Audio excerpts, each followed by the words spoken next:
بسم الله الرحمن الرحيم. بإذن الله اليوم حنعرض شقة للبيع أو شقق للبيع في منطقة بكر كوي بسعر 1,580,000 ليرة تركي أو ما يقارب 75,000 دولار أمريكي. وذلك في 3/6/2023.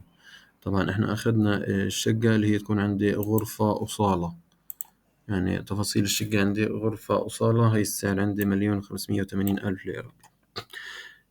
50 متر صافي. طبعا مساحة الشقة غرفة وصالة. عمر البناء لاحظوا قديم كتير من منطقة بكر كوي هذه. طبعا عمر البناء خمس أو موجود على الطابق الخامس. فيها طبعا كومبي، بانيو، طبعا حمام. يعني 150 ليرة العائدات.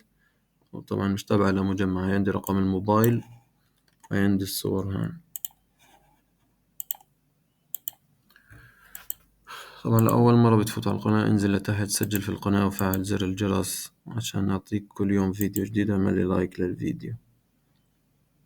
طبعا هاي مكان الشقة اللي هو مصورنا إياها في المنطقة هذه، في منطقة بكر كوي. تمام. في عندي كمان شقة. الشقة التانية برضو في منطقة بكر كوي. عندي 45 متر صافي، غرفة وصالة، طبعا عمر البيع 26 ل30 سنة. طابق أرضي. عندي بلكون موجود. باقي الشغلات مش مسجلة. هي عندي رقم موبايل. لاحظوا منطقة بكر كوي يعني منطقة مش رخيصة. والدليل على ذلك إنه الشقق هدول بحدود 75,000 دولار، ولكن جودة الشقة مش عالية، يعني عادية.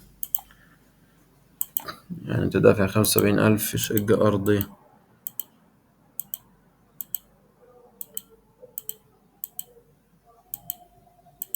عشان تكون فاهم الأسعار.